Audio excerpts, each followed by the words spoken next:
Yeah, a little bit of breaking news here, according to multiple sources on Twitter. This from Tom Pelissero. The Seahawks and Pro Bowl quarterback Geno Smith are finalizing a new multi-year contract.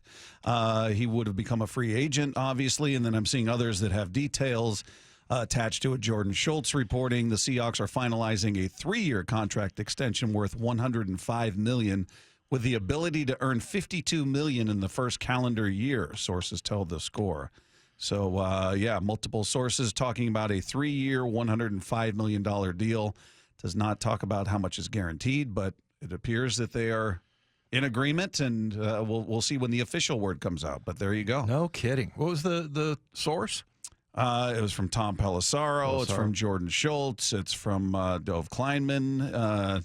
Yeah, there's a lot of sources out there reporting it now. Yeah, I'm just looking at like it doesn't pop up on any page, but what does pop up, why it may not make sense for Seahawks to retain Geno Smith's services in 2023. So, yeah, interesting, and kind of thought that, but you know, we didn't know for a while. The most, and we'll see if it's official, right? But the most I thought maybe this is going to go sideways was when Geno started tweeting out a whole bunch of stuff, and I thought, oh, is he not getting what he wants?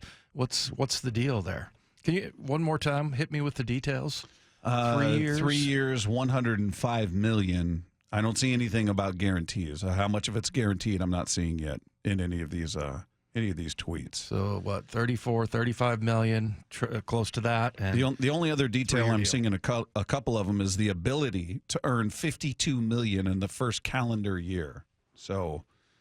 Wow, how that works, I don't know. Roster bonuses, hitting all the incentives, his base pay, whatever bonus, who knows? We'll get all the details as to what that means. But yeah, as far as a guarantee, still not seeing that one yet. But that's the news. Geno Smith looks like he's been locked up by the Seattle Seahawks. So we'll see how that impacts their draft strategy.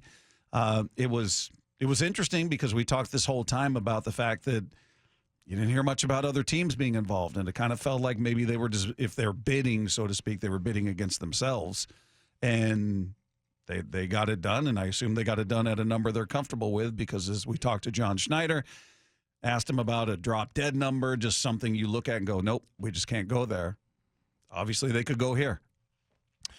I think it's interesting that, so having watched all the stuff this weekend with the NFL and the Combine, and you know how some of the things, and we used to talk about the teams that get fooled by the Combine, you always kind of wonder about, right? Like why is it that they put that much into it?